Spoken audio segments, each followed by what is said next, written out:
All right, folks, what is going on? Back with another video. In this video, I got some devastating news to talk about when it comes to this apology by Scott Van Vliet.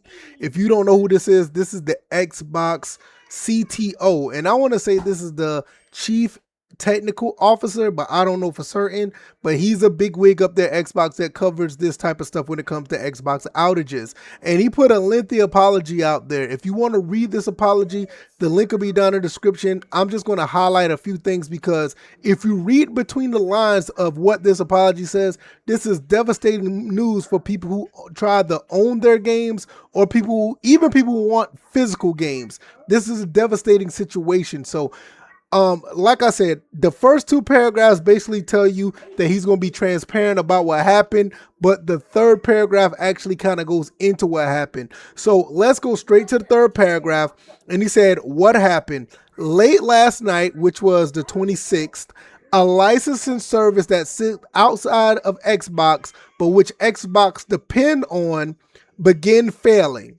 That is very important. The licensing service that's not a part of Xbox, so it's outside of Xbox, but Xbox depends on this service.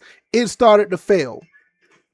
This caused some sign-in scenarios to fail, and it caused many scenarios that require entitlement checks also fail, such as listing out your full library and launching the games that you own.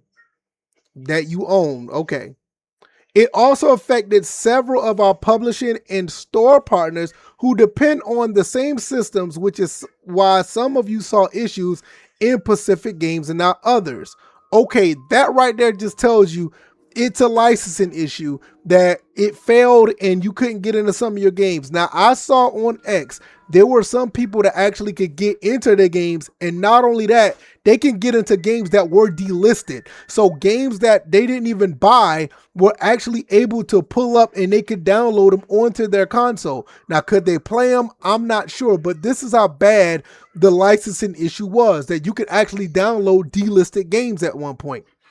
So this is what they did. Our on-call teams caught the first signal overnight through automated monitoring and declared a major incident. Once we isolated the failing infrastructure, we shifted the traffic onto heavy parts of the system while the team continued to work towards a root cause. The service came back unevenly across regions. This is why some of you recover hours before others. Okay. I want to see where this is. It's right here. It says, what's next? We're running a full post-incident review. I care about one-line root cause or more about the real questions. Why a failure in one service was able to take down this much, and why recovery took as long as it did, and what changes. So what we changed, so a single point of failure can't ruin your night again. So they're going to go through a whole thing as far as transparency, try to figure out what happened, and they're going to get back with us with some transparency and let us know. So that's basically what happened, and they're going to go through a full incident review. Now this, I'm going back up here to this paragraph right here. This is the important part right here that you need to know about your games. Not only that people were able to get into some games that were delisted because of the licensing basically failed, the fact that the licensing issue failed, that you could not get into your digital games, and to be honest, you could not play your physical games either. So there were a lot of people saying like none of my games worked for the people who were affected by this. So that's why it said, such as listing out your full library, not just digital, full library, and launching games that you own. So the digital games that you purchased and the whole situation with your physical games that you put in your Xbox One or your Xbox Series, and I'm not even sure if this is a 360 thing, but let's just run along with it and say it's just the Xbox One or Xbox Series. You cannot play your physical games as well. So I'm going to tell you how devastating this is. They're relying on a service that if you're using your Xbox One or Xbox Series, there's a possibility you cannot run, or that you cannot run your physical games. So that is a real problem. The disc at this point do not matter if you're owning games from the Xbox One going further. Now, I'm gonna be honest, I think that this is an issue with the PlayStation as well. I'm not 100% certain, but I'm just guessing because all of them may use the same service where the disc that you buy is basically a license and you download those contents off the disc and everything runs off the hard drive. This is why physical disc, such as a game like Gears of War 4, probably doesn't even matter that the contents are on the disc.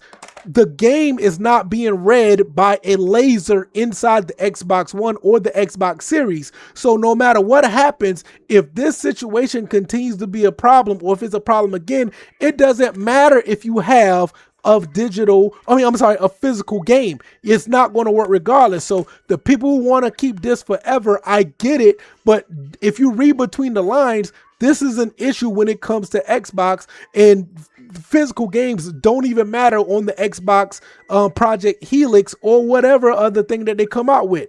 They don't have the infrastructure like they used to with a game like this. This is Gears of War 3.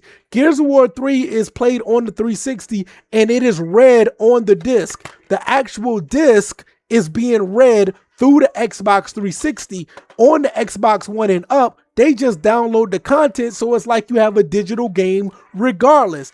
When you put Gears of War 3 into your Xbox One, what does it do? It downloads another type of version of Gears of War 3, and it's basically another digital game. And so with that being said, the days of us getting a console that read discs like the Xbox One and the PS3 on down, those days are long gone. This is why that this was such a big issue when it came to the full library not being functional on the Xbox platform. Now, I'm not sure. I can't say this for certain. I don't know if Sony's going through the same thing, but I would not be surprised if they have an issue like this under their umbrella and you can't use none of your games from the PS4 on up, because like I said, the PlayStation 4, Xbox One, and further, they take the contents off of the game. They take the contents off of the Gears of War and download it to your console, and you're not necessarily using the disc. So physical games really don't mean much, if anything, based on what happened with this particular outage. So I'm really sitting back thinking, like, what are we doing buying these physical games if stuff like this can happen? This is something that we really need to think about and really talk about. Is it worth the hassle? Do you just want to have the collection on your shelf? And that's cool and fine just to have it, but don't get it twisted. These things right here, they're just as, vulnerable as digital games, because these contents aren't being read on the console like it was with the Gears of War 3 for the 360. These games right here basically are being read on the 360. This game here is being downloaded to the console. Now, so when you have an issue like what happened with this, like I said, you're not going to be able to play the game anyway because it's not being read on a lens in that console, not like the older consoles of the past. These new consoles are basically keys, or they're just digital holders. I'll say that they're digital holders for it to be downloaded to the console. So physical games, you really have to think about this when you are looking at this situation, and we got to understand, like, are we really reading the room the wrong way? Because this may be an issue that we really are just reading the room the wrong way when it comes to Xbox in per se, actually having these games in a physical platform, where the fact that it doesn't matter if something like this happens again, you're not going to be able to play the game anyway. So that's just something I really find interesting when I read this apology. Don't get me wrong, I love the transparency here, but when you really read between the lines, this is something that you really need to think about. These games, these physical games, are nothing but a gateway to the digital side of the platform anyway, and these games are rendered useless once you have this whole licensing service not being an issue. If it was me, I need to start looking at the licensing service and may try to do it in-house if you can, and maybe that will work if you do it in-house. That's the only way I could think of. But other than that, you guys let me know what you think. Am I talking crazy? Do I don't know what I'm talking about?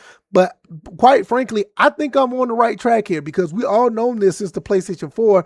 Most of these games, they download to the console. They don't necessarily read the disc anymore like they did on the 360 and the PS3. Even Xbox One, they download the contents to the console. They don't read the disc like they used to. So y'all guys let me know what you think. I'm going to get up out of here. Hopefully you guys made it this far. I really appreciate it. Like, share, and subscribe. And I'll see you guys on the next one. All right, y'all. Peace.